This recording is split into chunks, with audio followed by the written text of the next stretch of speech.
Kebakaran pabrik ban, puluhan kendaraan karyawan hangus terbakar.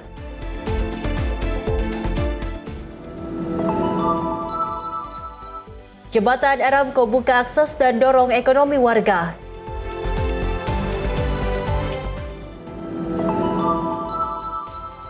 Hari ke-25 operasional, 158.000 lebih jemaah haji Indonesia tiba di Arab Saudi. Balita selamat usai mobil terguling dalam pengejaran polisi.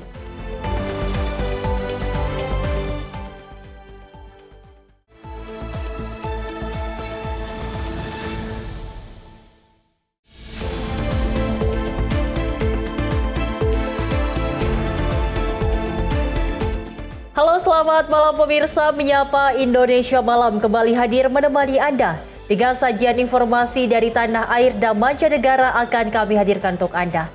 Bersama saya Selis Regar, ini dia Menyapa Indonesia Malam selengkapnya.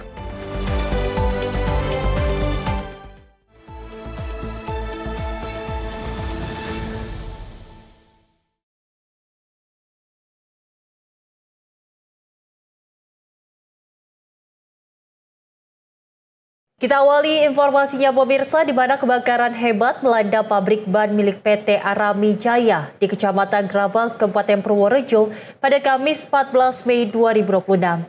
Puluhan kendaraan milik karyawan pabrik yang terparkir di lokasi hangus.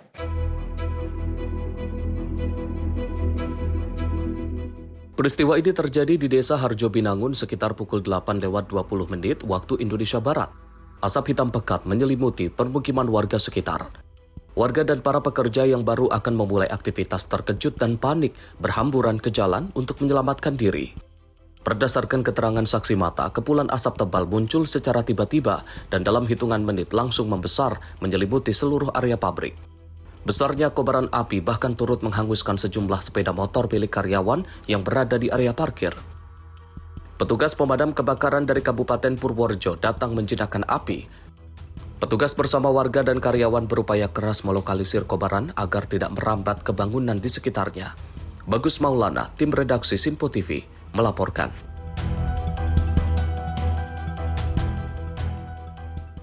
Seseorang yang diduga penagih hutang atau debt collector menusuk pengendara motor di kawasan Marunda, Jakarta Utara pada Kamis siang.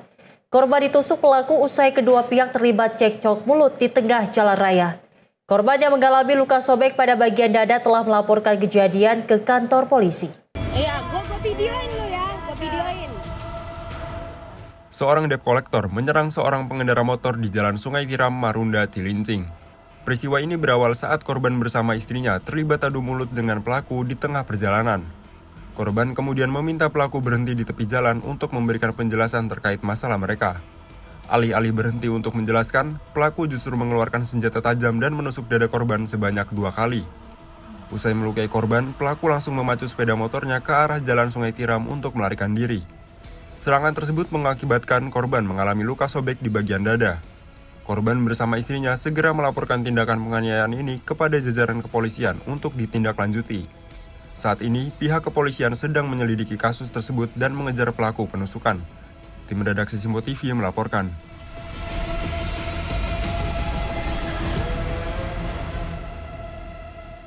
Warga Jalan Kalisari Raya, Kalisari, Pasar Rebo, Jakarta Timur menggerebek toko obat terlarang pada Kamis malam 14 Mei 2026. Diduga toko menjual obat jenis A6 original, Heximer, dan berbagai lainnya dengan kamuflase penjualan domestik.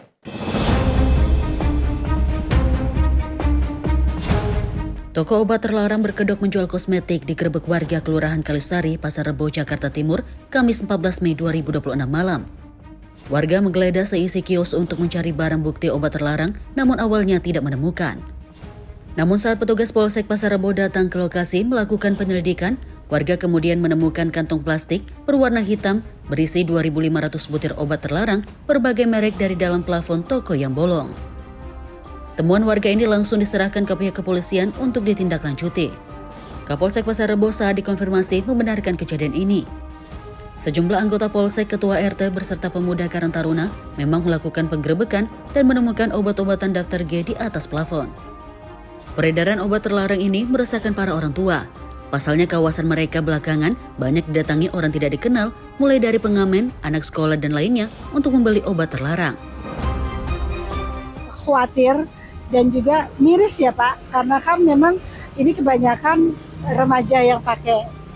Itu akan sangat merusak generasi muda kita, anak-anak kita, walaupun ibaratnya di dalam rumah baik, tapi kalau lingkungan seperti itu mau tidak mau pasti akan terpengaruh.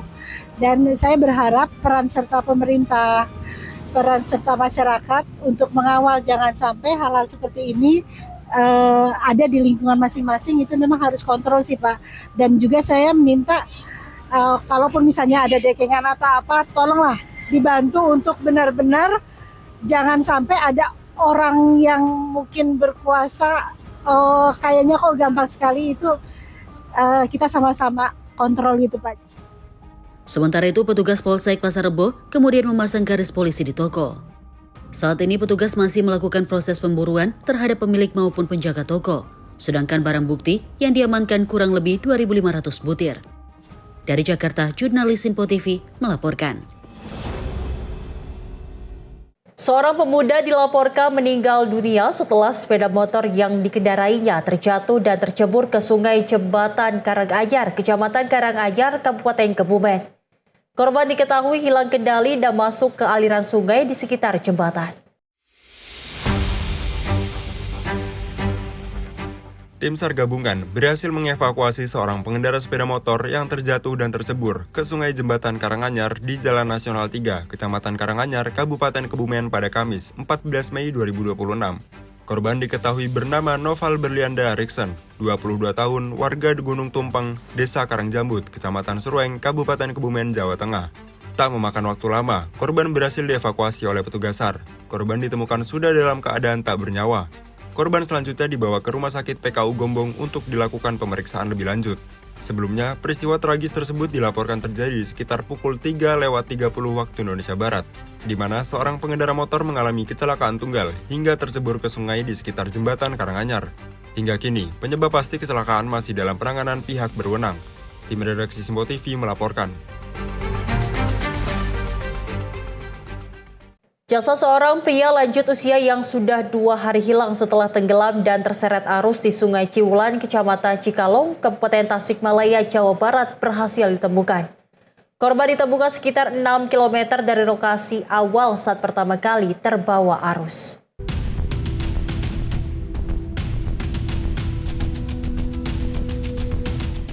Tim SAR gabungan akhirnya menemukan seorang lansia yang sebelumnya dilaporkan terseret arus di Sungai Ciulan, Desa Cikalong, Kecamatan Cikalong, Kabupaten Tasikmalaya pada Kamis 14 Mei 2026.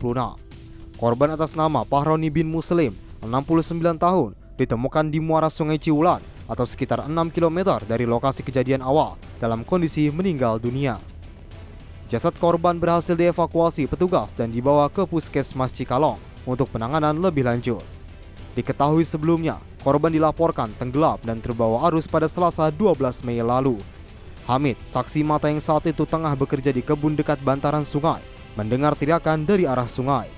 Setelah mendekati sumber suara, saksi melihat seseorang mengenakan topi putih dalam kondisi terseret derasnya arus sungai. Namun karena kondisi debit air sungai yang tinggi dan arus sangat deras, serta saksi tidak dapat berenang, upaya pertolongan tidak dapat dilakukan. Tim redaksi Info TV melaporkan. Sementara itu, pemirsa, video evakuasi ular king cobra sepanjang 4 meter di kawasan kantor Badan Riset dan Inovasi Nasional atau BRIN di Kota Tangerang Selatan viral di media sosial. Ular berbisa berukuran besar itu sempat masuk ke lobi kantor dan bersembunyi di dalam toilet sebelum akhirnya berhasil dievakuasi seorang pegiat reptil. Kepanikan melanda kantor BRIN di Kota Tangerang Selatan saat seekor ular king cobra sepanjang 4 meter tiba-tiba muncul di halaman kantor. Reptil berbisa itu kemudian bergerak masuk ke area lobi dan akhirnya bersembunyi di dalam toilet, membuat seluruh orang di sekitar lokasi tidak berani mendekat. Pihak kantor menghubungi seorang pegiat reptil asal Tangerang Selatan yang dikenal sering menangani evakuasi hewan liar. Pegiat reptil memberikan instruksi agar pintu toilet segera ditutup rapat untuk mencegah ular berpindah tempat dan membahayakan orang sekitar. Pegiat reptil mempersiapkan peralatan evakuasi. Menangani ular king cobra berukuran besar bukanlah pekerjaan sembarangan. Teguh pegiat reptil mengatakan, proses evakuasi di dalam ruang toilet yang sempit berlangsung cukup menegangkan. Ular bersikap agresif dan beberapa kali mencoba menyerang, namun dengan ketenangan dan pengalaman yang dimiliki, Teguh akhirnya berhasil mengamankan ular setelah 20 menit kemudian. Awal ceritanya memang saya lagi di rumah ya, di rumah teman. Lalu saya dapat telepon dari kawan, anggota security, katanya ada laporan informasi ular king cobra di sebuah kantor, yaitu di daerah Brin Puspita Tangsel ya. Setelah nyampe ke sana, awalnya tuh ular tuh di depan kantor, lalu masuk ke dalam area lobi dan ke toilet gitu. Setelah saya sampai, ular itu udah ada di toilet. Lalu nggak pakai lama, untung aja ada alat yang safety di sana, ada grab stick atau jepitan ular. Langsung kita evakuasi ya. Emang nggak terduga, emang karakter ular king cobra itu penyerang ya. Mungkin dia merasa terprovokasi, jadinya dia bisa nyerang tiba-tiba kayak gitu. Akhirnya ya berhubung saya juga sering mengevakuasi ular tersebut, jadi kita tahu, jadi kita harus jaga jarak bahwa ular king cobra ini tipikalnya pengejar atau penyerang gitu. Akhirnya saya jaga jarak dan buru-buru langsung kita jepit aja, langsung alhamdulillah.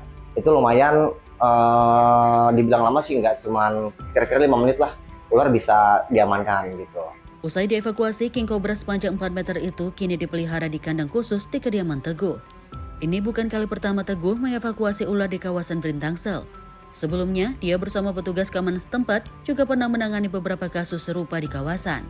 Dari Tangerang Selatan, Banten, jurnalis Sinpo TV melaporkan.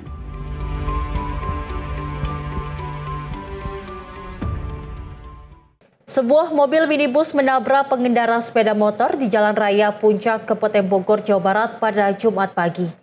Insiden ini pemirsa mengakibatkan seorang mahasiswa mengalami luka serius dan kedua kendaraan mengalami kerusakan parah usai terlibat benturan keras. Kecelakaan adu banteng ini terjadi di Desa Cipayung, Kecamatan Megamendung, Kabupaten Bogor. Seorang mahasiswa berinisial MZA mengendarai sepeda motor Scoopy dari arah Puncak menuju Gadok pada pukul 5:45 waktu Indonesia Barat. Pengendara motor tersebut tiba-tiba terjatuh dan tergelincir ke kanan jalan saat melintasi lokasi kejadian. Motor korban melewati garis marka tengah yang tidak terputus di tengah kondisi arus lalu lintas sedang normal. Pada saat bersamaan, seorang perempuan berinisial AI mengemudikan mobil expander dengan nomor polisi F1691RJ melaju dari arah berlawanan. Pengemudi mobil tersebut langsung menabrak sepeda motor korban karena jarak yang sudah terlalu dekat. Benturan keras tersebut mengakibatkan kedua kendaraan mengalami kerusakan cukup parah pada bagian depan. Korban yang berstatus mahasiswa ini tergeletak di tengah jalan dengan kondisi terluka. Pihak kepolisian segera membawa korban ke Rumah Sakit Umum Daerah Kiai Haji Idam Khalid Ciawi untuk mendapatkan perawatan medis. Saat ini, unit Gakum Satlantas Polres Bogor sedang menangani kasus tersebut secara intensif. Tim redaksi Sinpo TV melaporkan. Pemirsa, Jembatan Aramco buka akses dan dorong ekonomi warga. Informasinya usai jeda, tetaplah bersama kami di Menyapa Indonesia Malam.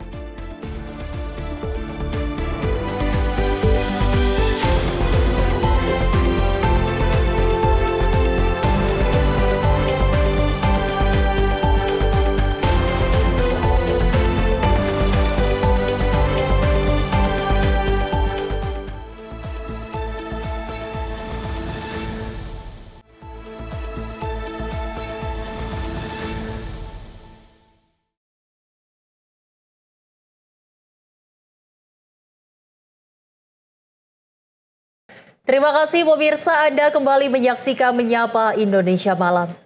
Di mana Menteri Energi dan Sumber Daya Mineral Bahlil Lahadalia menanggapi adanya keberatan dari Kamar Dagang dan Industri Cina terkait sejumlah kebijakan di sektor pertambangan, mulai dari penyesuaian royalti hingga rencana kerja dan anggaran biaya atau RKAB.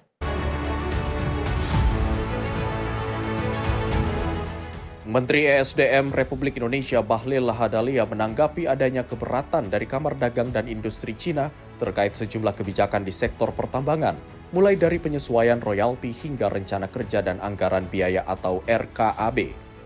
Namun, Bahlil menyampaikan dirinya belum mengetahui detail surat protes tersebut yang disebut-sebut telah disampaikan kepada Presiden Prabowo Subianto. Meski begitu, Bahlil menekankan bahwa pemerintah telah melakukan sosialisasi atas kebijakan baru tersebut kepada para investor, baik domestik maupun asing, termasuk investor asal Cina. Saya belum dapat suratnya. Kalau misalkan dari pengusaha China sudah ada yang komunikasi nggak sih Pak soal HPM, penyesuaian HPM nikel? Beberapa sudah komunikasi sama saya, Dubesnya pun sudah ngobrol sama saya, dan sudah saya memberikan penjelasan dengan baik. Ya. Termasuk keluhan soal RKAB juga Pak, batubara. RKAB dilakukan penyesuaian dan tidak ada masalah ya. Lebih lanjut, Bahlil juga menyebut pemerintah telah menjalin komunikasi langsung dengan Duta Besar Cina untuk menjelaskan kebijakan yang menjadi sorotan tersebut. Dari Jakarta, Dio Malau, Rona Bayu, Sinpo TV melaporkan. Mendes PDT Yandri Susanto menargetkan berbagai produksi lokal setiap desa di Sulawesi Selatan mampu melakukan ekspor ke 90 negara di dunia. Wujudkan asta-cita ke-6 Presiden.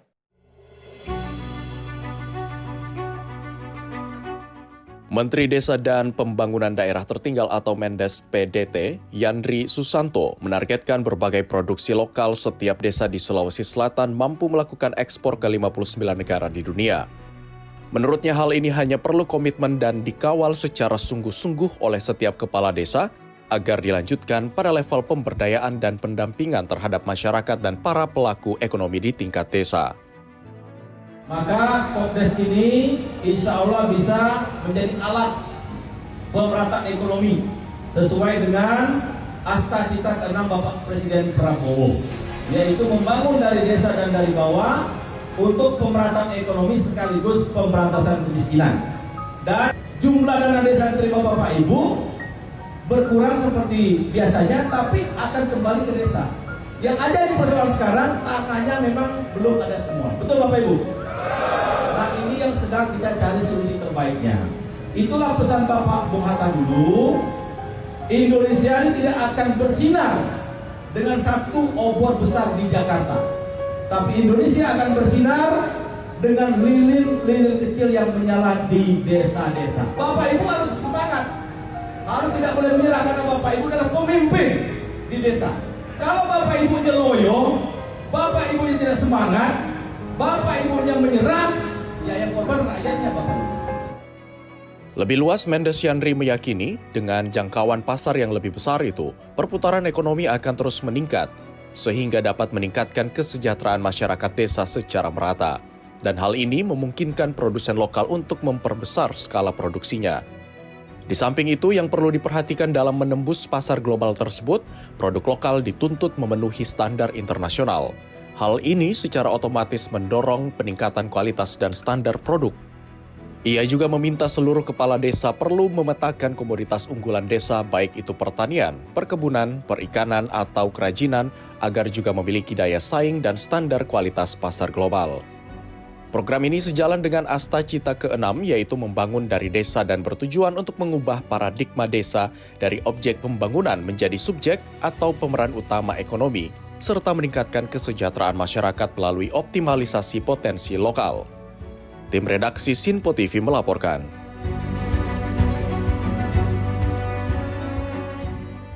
Sementara itu pemirsa, jembatan Aramco Alur Pungkah di Desa Blangrongga, Timang Gajah, Kabupaten Bener Meriah Aceh resmi difungsikan.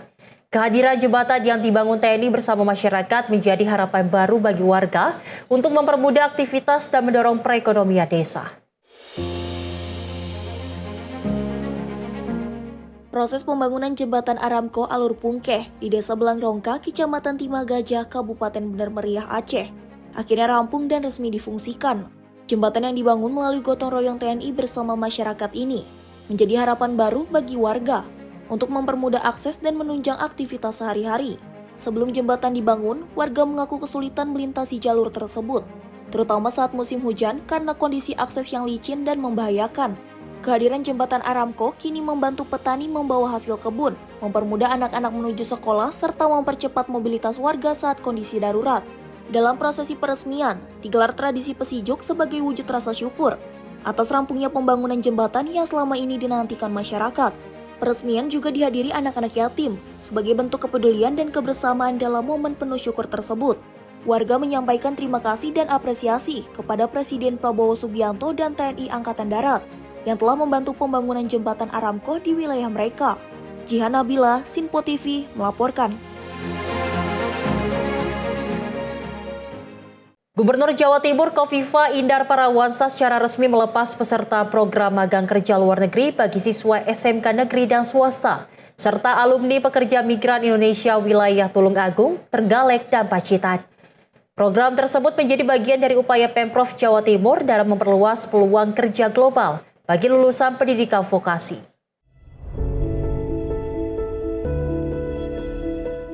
Gubernur Jawa Timur Kofifa Indar Parawansa secara resmi melepas 1.790 peserta program magang kerja luar negeri bagi siswa SMK negeri dan swasta, serta alumni pekerja migran Indonesia atau PMI dari Tulung Agung, Trenggalek, dan Pacitan.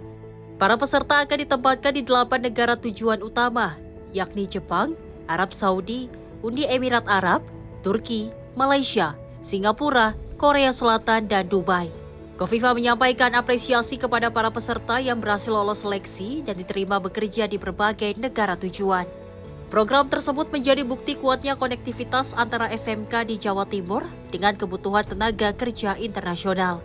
Kofifa menegaskan kesempatan bekerja di luar negeri tidak berhenti setelah masa kontrak pertama selesai.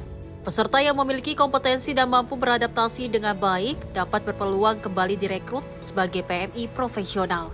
Tim redaksi Simpo TV melaporkan. Menteri Keuangan Purbaya Yudi Sadewa membeberkan strategi pemerintah dalam membantu Bank Indonesia untuk meredam tekanan terhadap nilai tukar rupiah.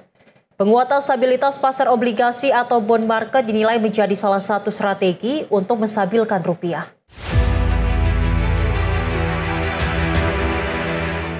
Menteri Keuangan Purbaya membeberkan strategi pemerintah dalam membantu Bank Indonesia atau BI untuk meredam tekanan terhadap nilai tukar rupiah melalui penguatan stabilitas pasar obligasi atau bond market. Purbaya mengatakan upaya menjaga stabilitas nilai tukar pada dasarnya merupakan kewenangan Bank Sentral. Namun pemerintah juga menyiapkan langkah pendukung dari sisi pasar keuangan, khususnya pasar surat utang negara. Itu kan bukan Bank Sentral.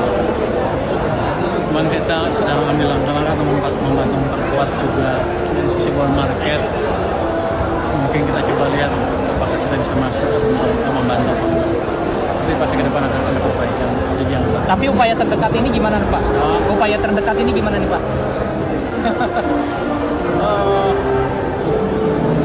Kita udah masuk ke stabilize bond market kan. Kalau bond market udah stabil, orang itu nggak jual, orang nggak takut kehilangan capital loss, yang jual juga akan berkembang. Itu tenang saya.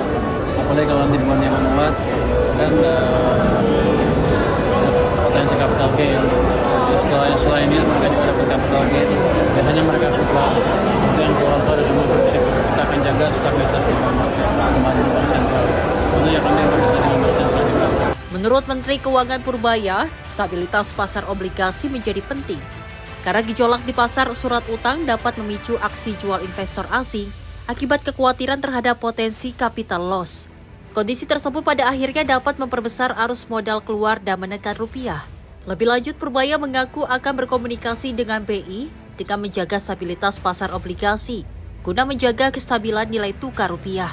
Dari Jakarta, Dio Malau, Rona Bayu, Simpo TV melaporkan. Pemirsa, Partai Gerindra menggelar sidang Majelis Kehormatan Partai terhadap anggota DPRD Jember Ahmad Syahri Asidiki di DPP Partai Gerindra Jakarta pada Jumat siang. Sidang ini dilakukan menyusul viralnya video yang memperlihatkan Syahri bermain game sambil merokok saat rapat pembahasan stunting dan kesehatan masyarakat.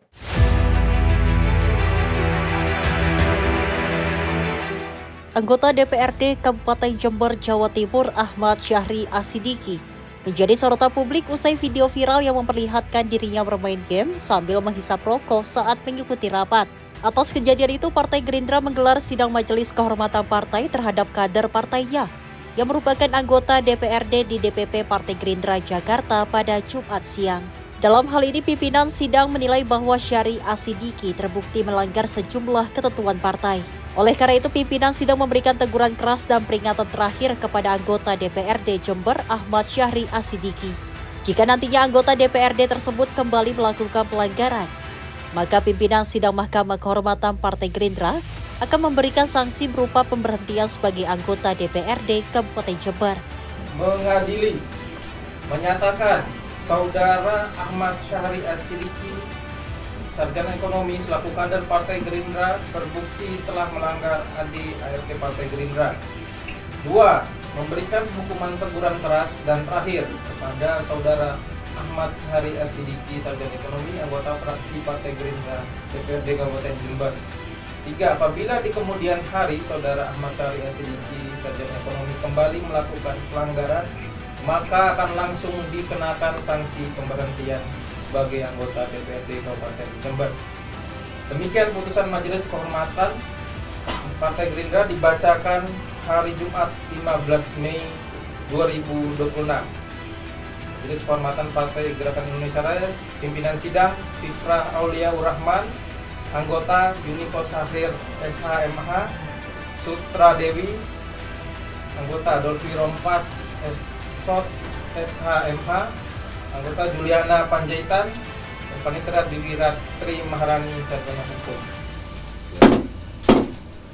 Dari Jakarta, Farizal Ahmad Amin, Simpo TV melaporkan. Menteri Pekerjaan Umum Dodi Hanggodo memastikan kesiapan jembatan Bailey di Desa Lahar Larangan, Brebes, Jawa Tengah. Jembatan ini dibangun guna mendukung mobilisasi material dan alat berat untuk percepatan pembangunan sekolah rakyat tahap 2. Menteri Pekerjaan Umum Dodi Hanggodo kembali meninjau pemasangan jembatan Bailey di kawasan pembangunan sekolah rakyat Brebes, Jawa Tengah pada Kamis malam 14 Mei 2026. Peninjauan dilakukan untuk memastikan kelancaran akses logistik proyek yang ditargetkan rampung pada Juni 2026. Menurutnya, penguatan struktur menjadi prioritas lantaran jembatan tersebut akan dilintasi kendaraan berat setiap hari. Dodi juga meminta pengecekan dilakukan rutin setiap hari untuk mengantisipasi perubahan struktur yang bisa membahayakan proyek. Proyek ini ditargetkan rampung pada bulan Juni 2026 mendatang.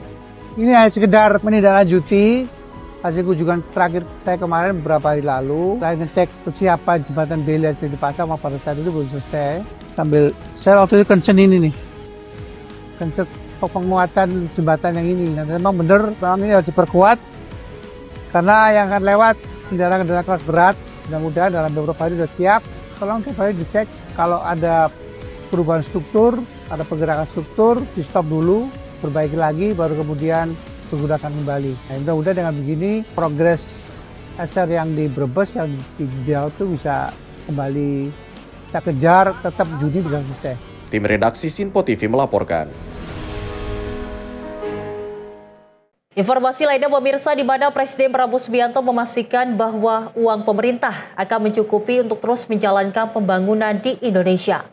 Hal ini dilihat dari keberhasilan menyelamatkan uang negara yang menunjukkan tren positif.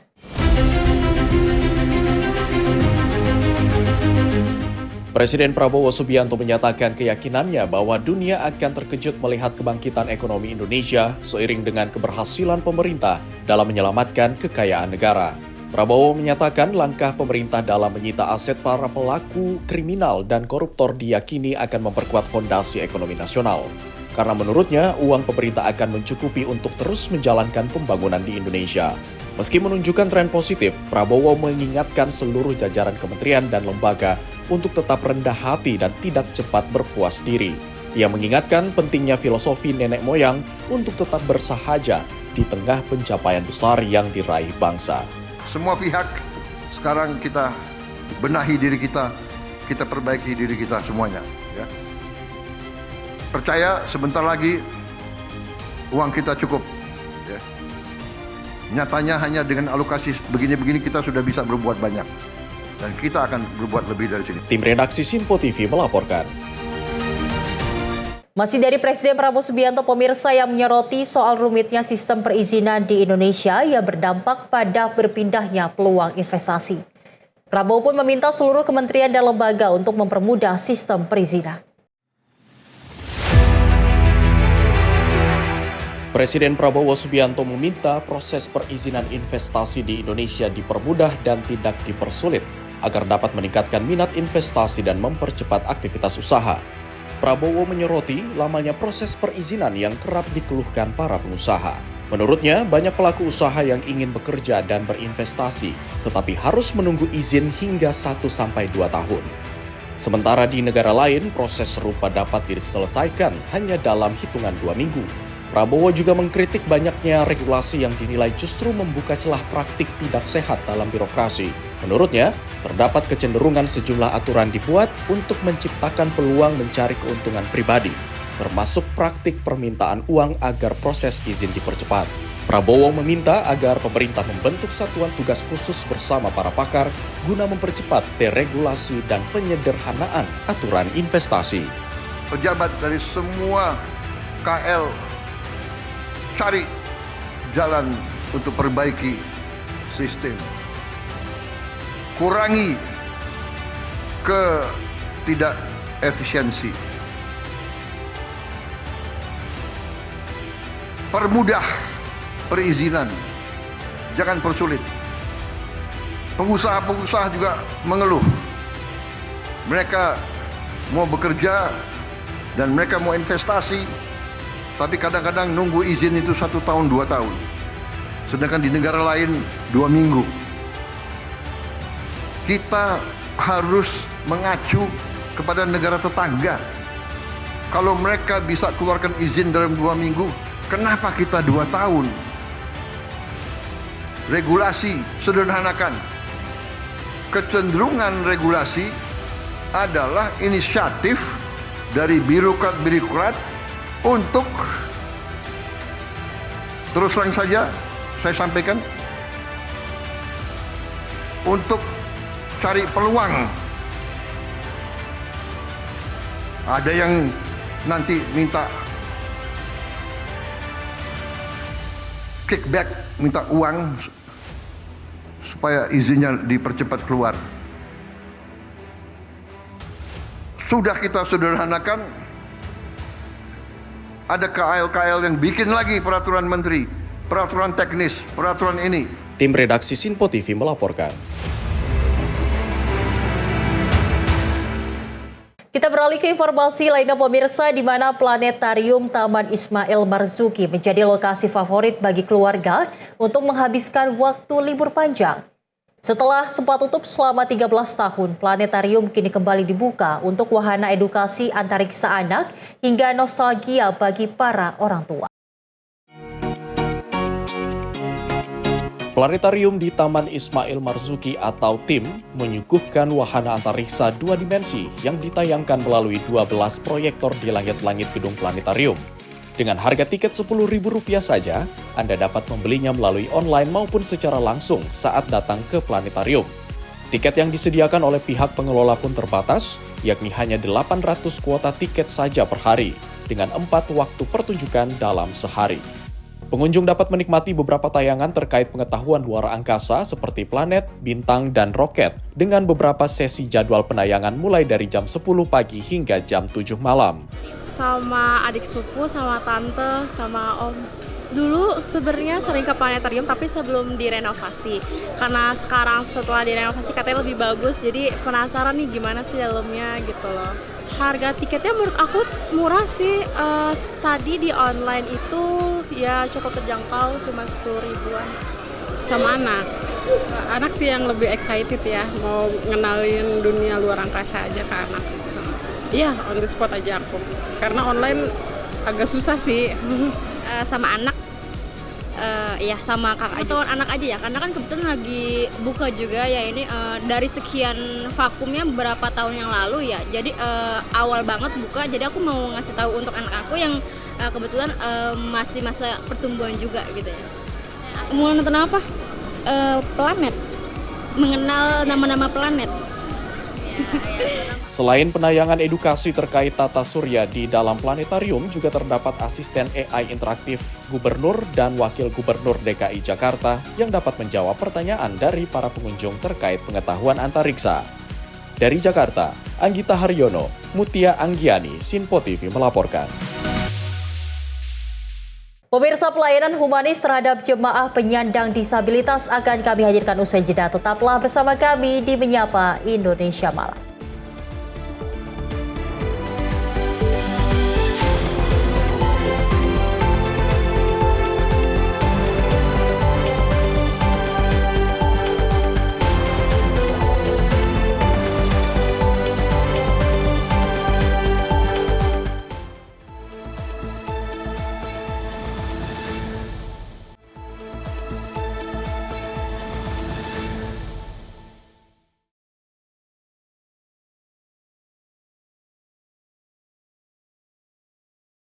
Anda kembali menyaksikan Menyapa Indonesia Malam, pemirsa, bersama saya Selis Regar. Di mana insiden barang bawaan jemaah haji tercecer di bandara terjadi sejumlah jadwal kedatangan baik di Bandara Jeddah maupun Madinah. Dari data yang ada, hampir setiap hari selalu ada barang tertinggal atau tercecer sejak awal kedatangan hingga hari ke-23 kedatangan.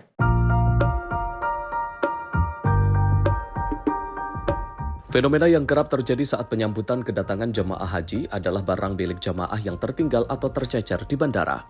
Barang-barang tersebut tercecer bisa jadi karena faktor kelelahan jemaah haji usai perjalanan panjang dari tanah air. Namun bisa juga disebabkan oleh ketidakfokusan atau kurang telitinya para jemaah atas barang-barang bawaannya. Petugas haji layanan perlindungan jemaah yang tergabung dalam tim Lost and Found Daker Bandara menjamin sepanjang barang tersebut tercecer di bandara pasti akan ditemukan dan segera dikembalikan ke pemiliknya.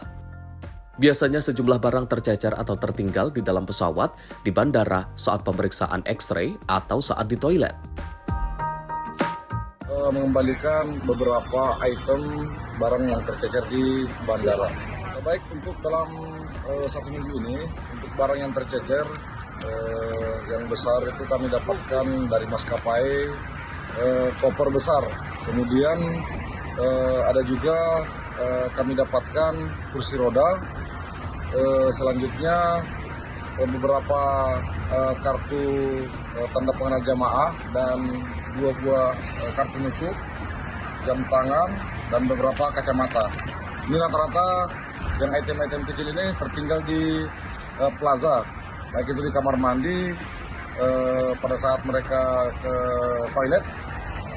Kemudian untuk kartu nusuk ini ada juga yang tertinggal di X-ray, dan ada beberapa item barang yang tertinggal di kursi pesawat. Kepala PPIH Daker Bandara Abdul Basir menyebut tim Lost and Found akan menyapu bersih barang tercecer yang hingga hari ke-23 kedatangan jumlahnya mencapai lebih dari 500 barang. Untuk barang-barang jamaah yang ketinggalan maupun tercecer di beberapa tempat yang ada di bandara, bahkan yang ada di pesawat, kami membentuk tim yang tim yang tidak resmi gitu, ada namanya tim Lost and Found. Ini tim yang kami bentuk dari petugas Linjam. Mereka tugasnya mengkoordinasi barang-barang yang ketinggalan jamaah dan nanti kita serahkan kepada jamaah melalui Daker Mekah kalau sekarang. Kalau sebelumnya kita pada saat di Madinah, barang-barang yang kita temukan di bandara nanti kita serahkan ke Daker Madinah dan selanjutnya nanti dari Daker Madinah menyerahkan kepada jamaah di hotel-hotelnya. Kami sedang merekap ya, tapi totalnya ada 500 lebih lah barang-barang jamaah yang ketinggalan, mulai dari barang-barang yang sifatnya biasa, barang-barang penting seperti ID card, kartu nusuk, sampai barang-barang berharga, perhiasan, HP, kadang tablet itu ya. Bagi para jemaah haji, tidak perlu panik karena petugas haji siap membantu mencari dan mengembalikan barang tercecer kepada para jemaah. Meski demikian, para jemaah yang masih di Indonesia diharapkan bisa memperhatikan barang bawaan dan simpan dengan baik. Dari Jeddah, Arab Saudi, Ferdi Setiawan, Sinpo TV, Tim Media Center Haji 2026. Seorang jemaah haji penyandang disabilitas asal Aceh, Muhammad Erlita, tiba di Tanah Suci dan menjadi bagian dari rombongan jemaah haji Indonesia yang terus berdatangan ke Arab Saudi. Kehadirannya menjadi gambaran semangat dan tekad kuat untuk menunaikan ibadah haji meski memiliki keterbatasan fisik.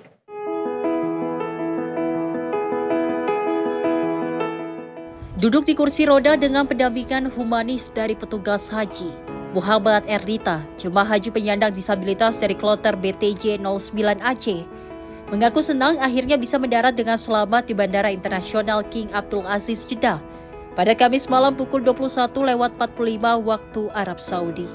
Setelah menyelesaikan proses kedatangan di bandara, Erlita bersama rombongan jemaah langsung melanjutkan perjalanan menuju kota Mekah menggunakan bus. Erlita dan rombongan jemaah kloter BTJ 09 akan menempati Burj Al Wahda Al Mutamayyiz Hotel sebagai tempat menginap selama menjalankan rangkaian ibadah haji. Dirinya mengaku sangat merasakan manfaat dari layanan para petugas haji. Insyaallah program haji ramah dan siap dan disabilitas saya juga rasakan manfaatnya. Pelayanan humanis dan tulus terhadap jemaah disabilitas memang menjadi bagian dari tagline Haji tahun 2026. Hal ini diapresiasi oleh Komisi Nasional Disabilitas Republik Indonesia. Wakil Ketua Komisi Nasional Disabilitas DK Kurnian mengatakan, pelayanan petugas haji terhadap jemaah haji khususnya penyandang disabilitas bukti keseriusan dan komitmen yang nyata dari Kementerian Haji dan Umroh. Melihat, merasakan secara langsung bagaimana Kementerian Haji memiliki komitmen dan keseriusan yang nyata. Kami dilibatkan dari sebelum penyelenggaraan haji. Kami dilibatkan dalam pelatihan buat para petugas haji. Bahkan Pak Dirjen, penyelenggaraan Bina Haji ini langsung terjun melihat bagaimana persiapan bagi para petugas haji yang dilatih untuk bisa melayani jemaah penyandang disabilitas dan juga lansia serta perempuan. Dan bagi kami sebagai sebuah lembaga negara, ketika melihat praktek baik seperti ini adalah sebuah hal yang sangat patut kami apresiasi. Ini dengan melayani, dengan memberikan pemenuhan hak bagi penyandang disabilitas, lansia dan perempuan, justru disitulah keberkahannya. Kemudahan, kelancaran didapatkan dengan berusaha memberikan pelayanan bagi jamaah yang rentan ini. Mudah-mudahan kita yakin semua penyelenggaraan haji tahun ini menjadi lebih sukses. Perjalanan menuju Tanah Suci ini menjadi momen penuh haru dan syukur. Karena di tengah keterbatasan fisik, jemaah haji disabilitas tetap semangat untuk memenuhi panggilan ibadah tetap menyala. Kehadiran jemaah penyandang disabilitas juga menjadi pengingat bahwa ibadah haji adalah perjalanan keimanan yang dapat diraih oleh siapa saja dengan semangat, kesabaran, dan keyakinan. Dari Jeddah, Arab Saudi, Ferdi Setiawan, Simpo TV, Media Center Haji 2026. Dari Kementerian Haji dan Umroh Republik Indonesia terus melakukan transformasi pelayanan bagi jemaah haji di Tanah Suci. Salah satunya melalui pembaruan layanan konsumsi berbasis digital yang dirancang untuk menjaga kebugaran jemaah menjelang puncak ibadah haji.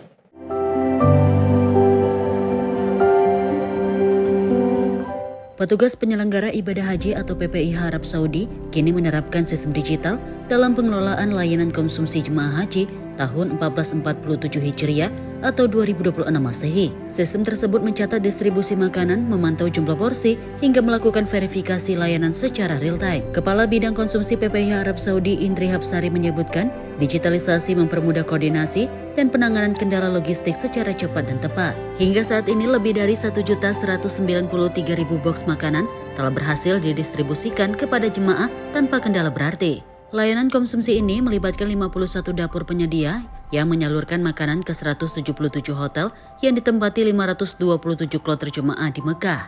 Selain digitalisasi, pemerintah juga meningkatkan kualitas menu makanan dengan memperhatikan keseimbangan gizi dan penyesuaian selera khas Indonesia.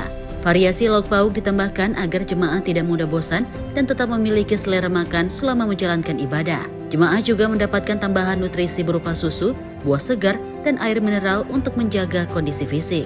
Menjelang puncak ibadah di Arafah, Musdalifah, dan Mina atau Armusna, PPIH juga telah menyiapkan layanan konsumsi khusus bagi jemaah.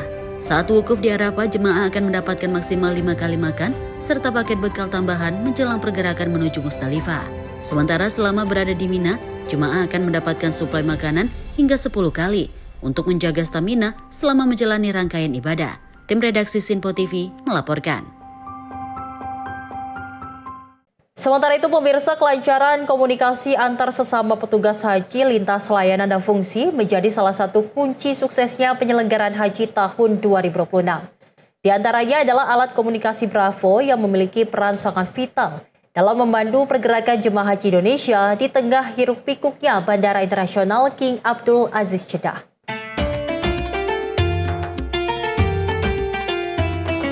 Panas menyengat Bandara Jeddah, Arab Saudi, tak menyurutkan langkah Holis Tomin. seorang tenaga musiman yang dipercaya menjadi petugas haji Indonesia di Arab Saudi sejak tahun 2002 silam. Di tangan kanannya tergenggam alat komunikasi Bravo, sementara tangan kirinya memegang catatan data jemaah haji. Dengan suara lantang, satu persatu informasi disampaikan petugas haji Indonesia di berbagai pos pelayanan. Setiap kloter yang tiba, setiap bus yang berangkat, hingga jumlah jemaah yang naik ke dalam bus, semua harus melalui laporan pria berusia 49 tahun tersebut. Tugas dari kedatangan jemaah sampai penempatan, sampai pemberangkatan, saya informasikan lewat Bravo ke markas Mekah ataupun markas Madinah ataupun ke Mabes, markas besar, termasuk di kantor haji. Alhamdulillah, saya berkomunikasi melaporkan untuk pemberangkatannya. Pertama untuk kedatangan berapa jumlah dan pemberangkatannya gitu, sesuai dengan manifest penerbangan GA dan SW. Bagi Holis, Bravo bukan sekedar alat komunikasi. Perangkat kecil itu menjadi urat nadi pergerakan jemaah haji Indonesia sejak penyelenggara haji tahun 2007. Seperti layaknya handphone dan handy talkie atau HT, Bravo dapat digunakan untuk telepon atau komunikasi dua arah. Bravo ini sejak 2007 Pak. Dulu 2002 sampai 2006 itu lewat telepon informasi bahwa kloter ini udah datang sekian jumlahnya melalui HP dulu. Karena dulu 2002 sampai 2006 pakai HP, main telepon. Sekarang alhamdulillah sejak 2007 sampai 2026 lewat Bravo. Dalam satu hari, Holis bisa menangani hingga 10 kloter. Artinya, puluhan bus harus didata dan dipantau secara detail mulai dari pesawat mendarat, nomor keberangkatan, hingga jumlah jemaah di dalamnya. Bahkan hingga pelaporan saat jemaah didorong ke Mekah. Semua informasi itu akan menjadi pegangan petugas di Mekah untuk memastikan jemaah tiba dengan selamat di hotel masing-masing. Waktu kedatangan jam landing sekian, misalnya jumlah jemaah berapa, dan didorong ke kota Mekah Al-Mukarramah. Misalnya satu kloter ada 10 bis, kami sampaikan satu per rombongan. Alhamdulillah terkendali semuanya, aman dan terkendali. Karena kami sebagai petugas pengalaman dari 2002, alhamdulillah kita melayani dengan senang. Menjadi bagian penting dalam operasional penyelenggara haji Indonesia di Arab Saudi. Pria asal Sampang, Madura yang sudah menetap di Arab Saudi sejak tahun 1995 ini mengaku sangat bangga menjadi petugas Bravo selama kurang lebih 24 tahun. Meski ia harus berbicara hampir 12 jam tanpa henti, Holis mengaku bersyukur dapat menjadi mata dan telinga perjalanan jemaah haji Indonesia di Tanah Suci. Alhamdulillah kami sebagai PPIH, panitia penyelenggara ibadah haji, saya senang sekali melayani tamu-tamu Allah. Alhamdulillah kami sebagai petugas di Bandara Jeddah dan Madinah, kedatangan, penempatan, dan pemberangkatan, alhamdulillah saya melayani tamu-tamu Allah itu sangat bangga. Satu kemuliaan bagi kami. Kami siap siang dan malam melayani tamu-tamu Allah. Di balik suara yang tegas, ada tanggung jawab besar yang tak boleh salah.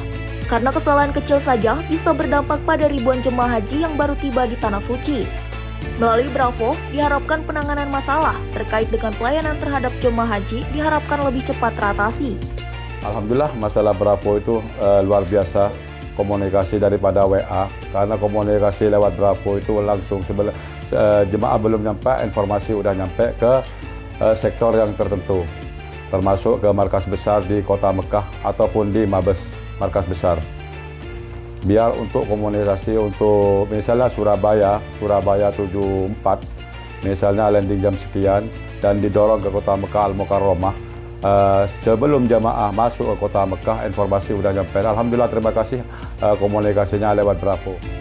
Pentingnya fungsi alat komunikasi Bravo diakui oleh rekan Holis yang juga petugas haji, tenaga penghubung Yusuf Bahar.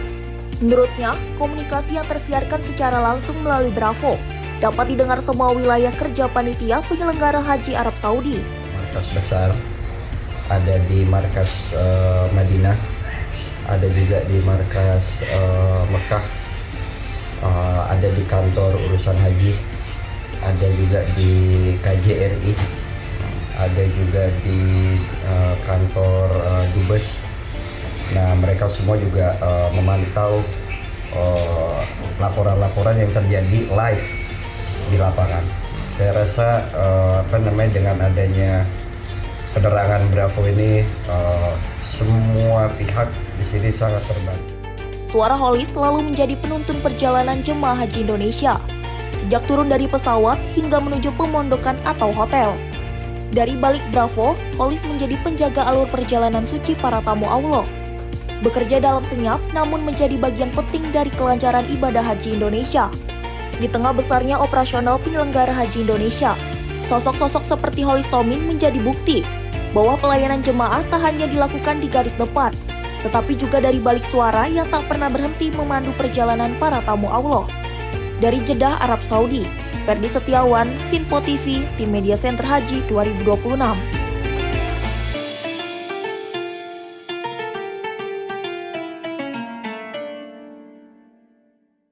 Kementerian Haji dan Umroh menyatakan penyelenggaraan ibadah haji Indonesia hingga saat ini berjalan lancar. Hingga hari ke-25 operasional haji, lebih dari 158.000 jemaah dari ribuan petugas telah diberangkatkan menuju Arab Saudi.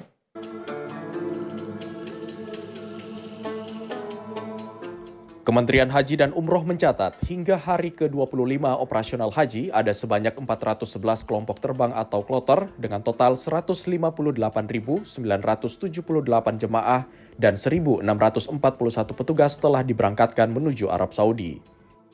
Juru bicara Kementerian Haji dan Umroh Maria Assegaf menyatakan seluruh layanan haji Indonesia berjalan lancar mulai dari pemberangkatan di tanah air, kedatangan di Arab Saudi, akomodasi hingga pembinaan ibadah. Sementara itu pergerakan jemaah dari Madinah menuju Mekah juga masih berlangsung secara bertahap. Hingga kini ada sebanyak 392 kloter dengan total 151.382 jemaah dan 1.568 petugas telah tiba di kota Mekah. Selanjutnya, sebanyak 140 kloter dengan 53.705 jemaah dan 561 petugas telah tiba di Jeddah. Kementerian Haji dan Umroh juga terus memantau pemberangkatan jemaah haji khusus ke Tanah Suci. Tercatat ada sebanyak 11.087 jemaah haji khusus telah tiba di Arab Saudi. Berdasarkan data terakhir, sebanyak 411 kloter dengan 158.978 jemaah dan 1.641 petugas telah diberangkatkan menuju Arab Saudi. Sementara itu, pergerakan jemaah dari Madinah menuju ke Mekah juga terus berlangsung secara bertahap. Hingga saat ini, sebanyak 392 kloter dengan 151.382 jemaah dan 1.568 petugas telah tiba di Mekah. Sementara itu, sebanyak 140 kloter dengan 53.705 jemaah dan 561 petugas telah tiba di Jeddah. Kami juga tentu memantau keberangkatan haji khusus ke Tanah Suci. Tercatat hingga saat ini sebanyak 11.087 jemaah haji khusus telah tiba di Arab Saudi. Menjelang fase puncak ibadah haji, pemerintah mengingatkan kembali kepada seluruh jamaah yang memiliki kewajiban dam untuk memahami mekanisme pembayaran dam yang sudah disiapkan oleh pemerintah. Tim redaksi Sinpo TV melaporkan. Pemirsa, di balik hiruk-pikuk penyelenggaraan ibadah haji di Tanah Suci, ada banyak sosok yang bekerja dalam senyap. Di antaranya adalah para mukimin atau WNI yang sudah lama menetap di Arab Saudi dan para mahasiswa yang studi di Timur Tengah.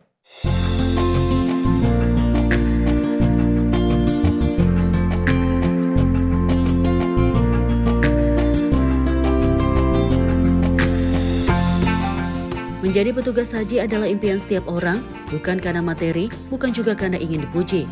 Namun bisa mempermudah langkah jemaah haji Indonesia dalam menuntaskan rukun Islam kelima, yakni menunaikan ibadah haji, adalah sebuah kebanggaan dan kehormatan bagi Muhammad Muniruddin, seorang mahasiswa S2 dari Bursa Uludag, University Turki.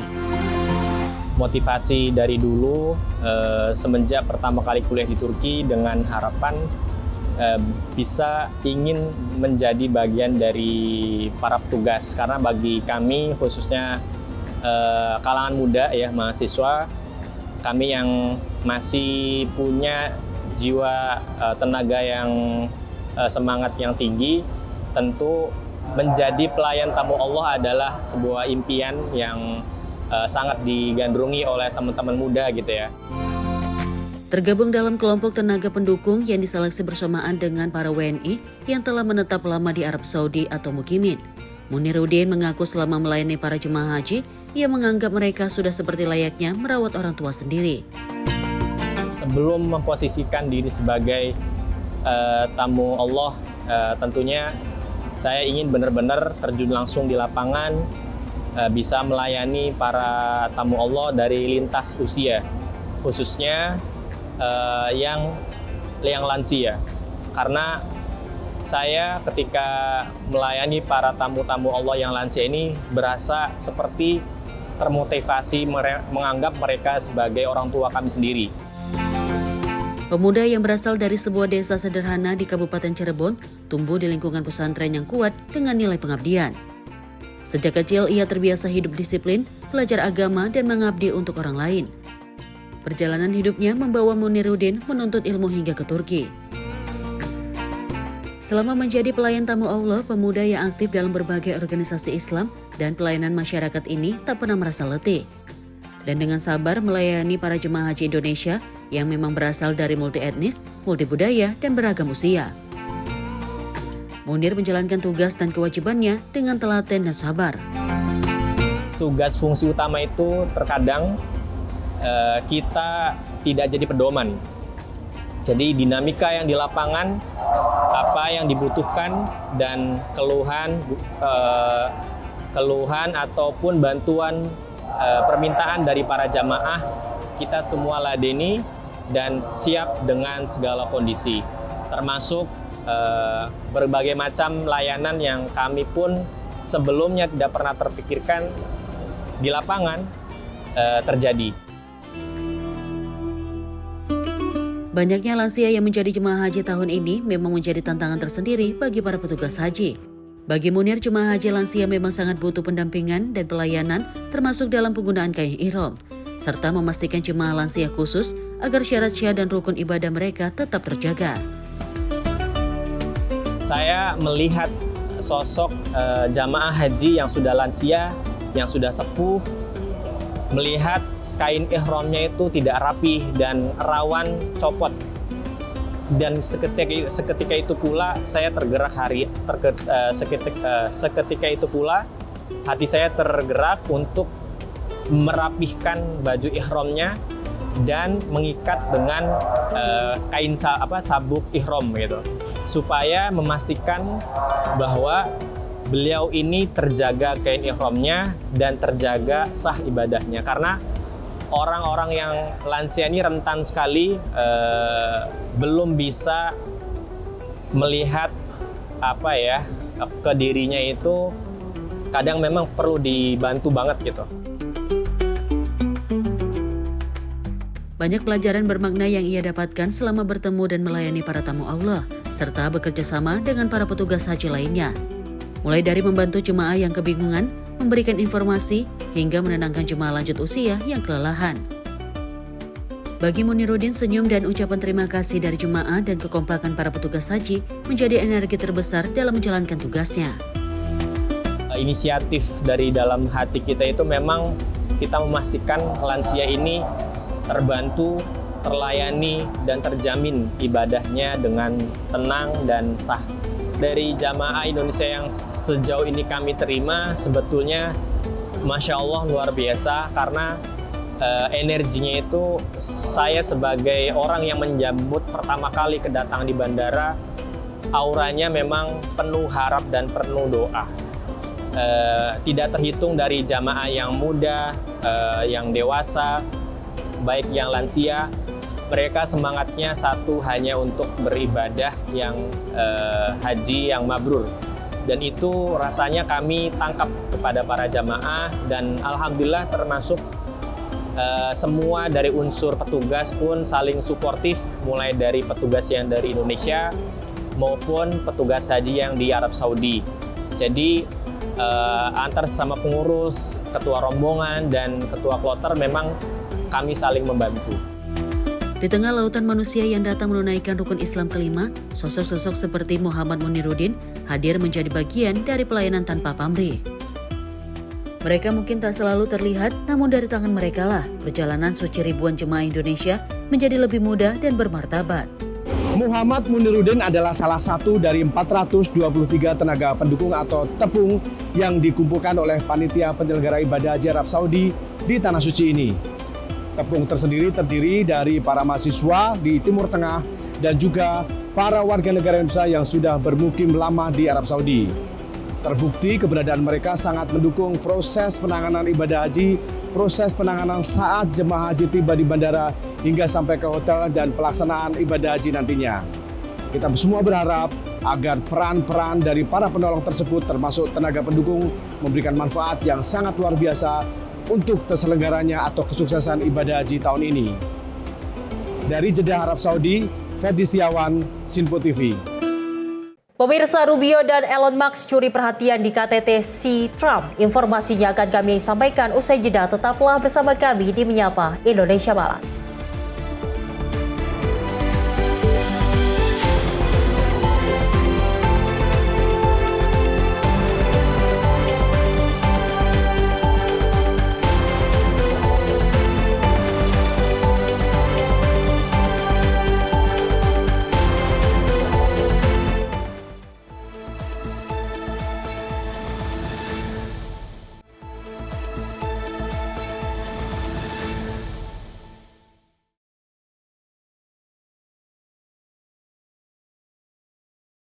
Masih bersama kami pemirsa dalam Menyapa Indonesia Malam. Di mana juru bicara Kementerian Luar Negeri Cina Guo Jiakun memperingatkan bahwa kesalahan dalam menangani isu Taiwan dapat mendorong hubungan Cina dan Amerika Serikat ke situasi yang sangat berbahaya. Pernyataan itu disampaikan setelah pertemuan antara Presiden Cina Xi Jinping dan Presiden Amerika Serikat Donald Trump di Beijing. Guo menegaskan Taiwan merupakan isu paling penting dalam hubungan bilateral kedua negara. Menurutnya, jika ditangani dengan buruk, konflik antara Cina dan Amerika Serikat bisa terjadi. Cina juga menegaskan penolakannya terhadap penjualan senjata Amerika Serikat ke Taiwan dan mendesak Washington bertindak dengan sangat hati-hati. Dalam pertemuan tersebut, Xi dan Trump disebut menyepakati kerangka baru untuk membangun hubungan strategis yang konstruktif dan stabil antara dua ekonomi terbesar dunia. Kunjungan Trump ke Cina berlangsung pada 13 hingga 15 Mei dan menjadi kunjungan kenegaraan kedua Trump ke negara tersebut. Tim redaksi Sinpo TV melaporkan. Pemerintah Uni Emirat Arab melalui Zayed Foundation menyerahkan bantuan bagi jemaah haji Indonesia tahun 1447 Hijriah atau 2026 Masehi. Bantuan senilai sekitar $190.000 Amerika Serikat ditujukan untuk mendukung 162 jemaah haji Indonesia.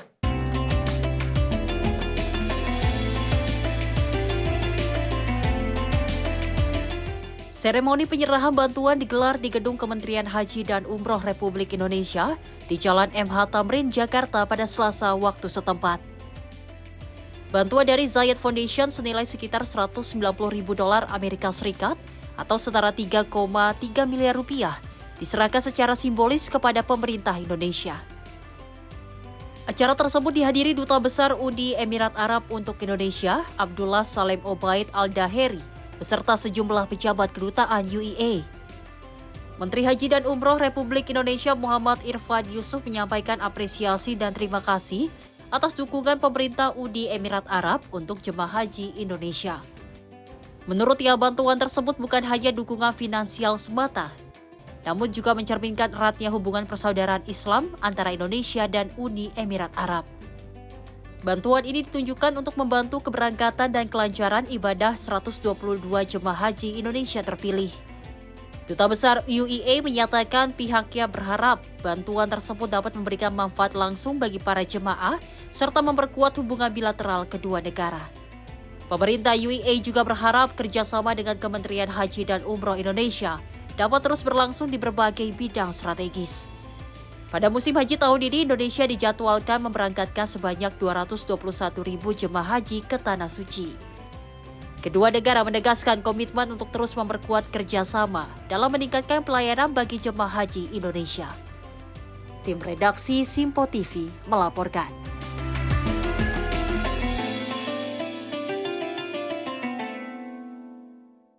Dari Menteri Luar Negeri Iran Abbas Araghchi menuduh Uni Emirat Arab terlibat langsung dalam operasi militer terhadap Iran. Hal ini disampaikannya saat menghadiri pertemuan negara-negara BRICS di New Delhi.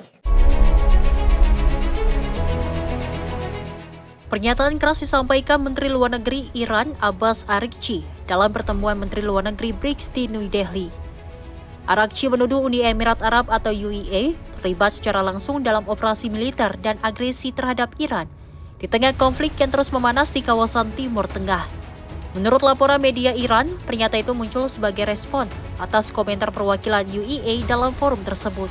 Araghchi juga menyatakan pihaknya sebelumnya menahan diri untuk tidak menyebut nama UAE demi menjaga persatuan di antara negara-negara BRICS. Namun ia menilai Abu Dhabi tidak mengecam serangan yang menargetkan Iran. Tuduhan ini memperlihatkan memanasnya hubungan Iran dan UAE di tengah meningkatnya ketegangan regional yang juga berdampak pada keamanan jalur pelayaran dan pasokan energi global. Pertemuan BRICS yang awalnya difokuskan pada kerjasama ekonomi dan stabilitas global, kini turut dibayangi oleh perpecahan sikap antar negara anggota terkait konflik di Timur Tengah. Sampai saat ini pihak UAE belum memberikan respon resmi terkait tuduhan tersebut. Sementara ketegangan diplomatik di kawasan Teluk diperkirakan masih akan terus meningkat. Tim redaksi Simpo TV melaporkan. Sebelumnya, pemirsa, pada Kamis waktu setempat, Perdana Menteri India Narendra Modi menyambut para Menteri Luar Negeri negara-negara BRICS di New Delhi, India. Dalam forum resmi yang digelar di bawah kepemimpinan India, forum ini berlangsung dari 14 Mei hingga 15 Mei 2026.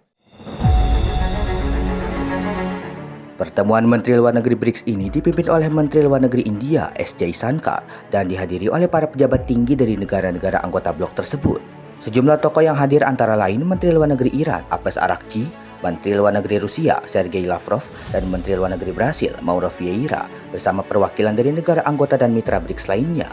Forum yang diselenggarakan di India ini menjadi momen penting bagi blok BRICS yang kini telah berkembang menjadi 11 negara anggota di tengah dinamika geopolitik dan krisis energi global.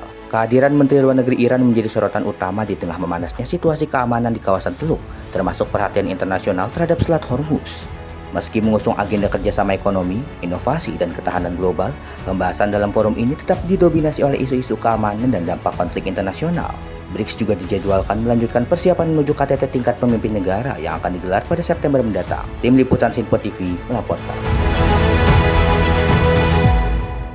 Kunjungan Presiden Amerika Serikat Donald Trump ke China tak hanya menyoroti pertemuannya dengan Presiden Xi Jinping. Sosok Marco Rubio dan Elon Musk justru menjadi perhatian publik dan viral di media sosial.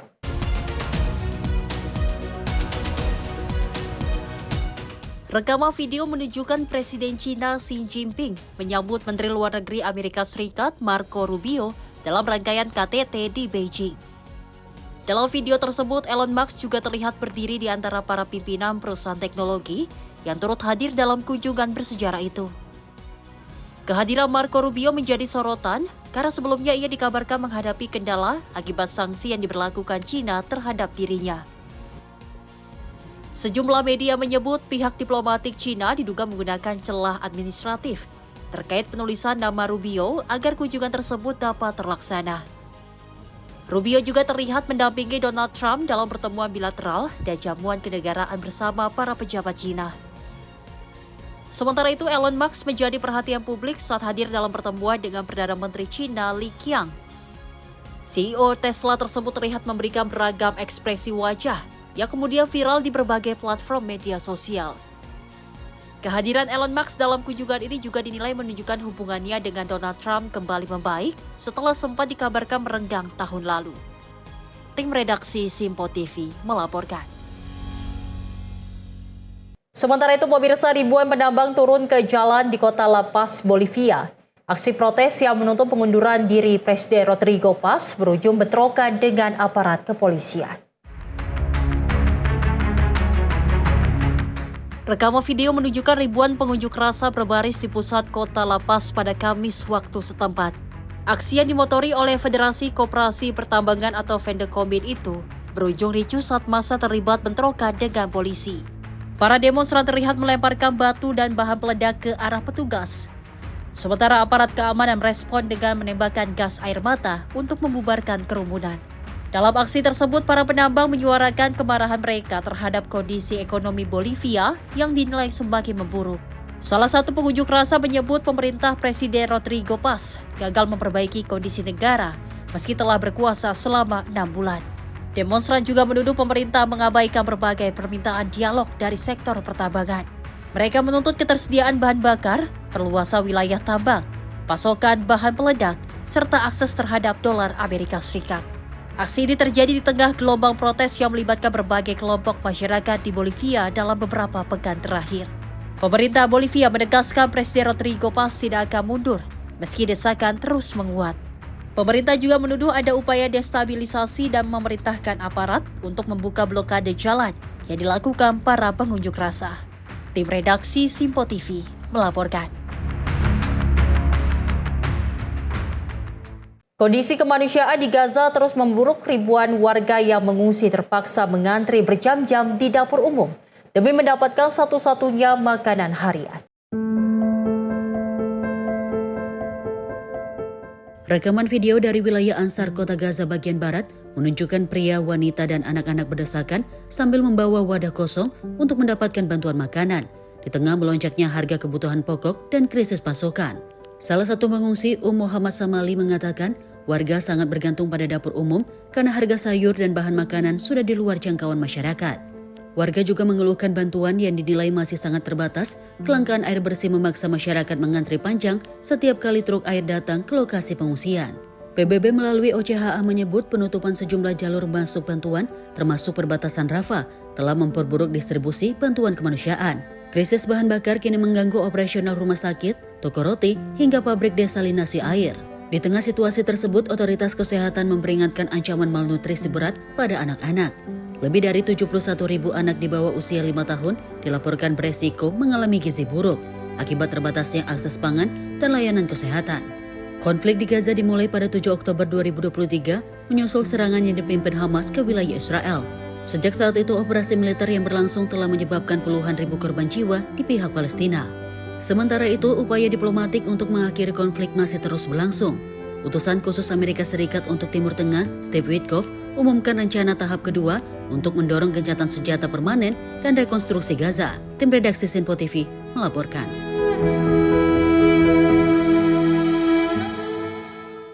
Kebakaran besar melanda sebuah tempat penampungan rongsok di kota Ensenada, Meksiko. Asap hitam pekat membumbung tinggi dan menyelimuti langit kota saat petugas berupaya memadamkan api. Rekaman drone menunjukkan kepulan asap hitam tebal membumbung dari lokasi kebakaran di kawasan timur Ensenada pada Kamis waktu setempat. Kebakaran terjadi di sebuah tempat penampungan rongsok yang berada di dekat Jalan Ojos Negros dan Circuito Oriente di wilayah yang dikenal sebagai El Aguajalito. Petugas pemadam kebakaran, tim perlindungan sipil, dan polisi kota diterjunkan ke lokasi untuk mengendalikan api dan mencegah risiko bagi warga sekitar. Menurut laporan setempat, api dengan cepat menyebar di antara tumpukan kendaraan dan berbagai material yang tersimpan di area rongsok tersebut.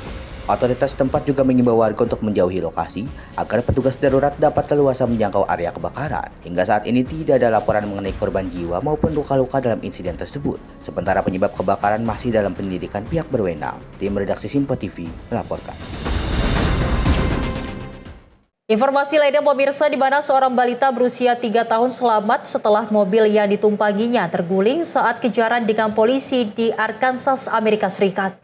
Sang ibu diduga menolak menepi saat diberhentikan petugas karena mengendarai dengan kecepatan yang tinggi.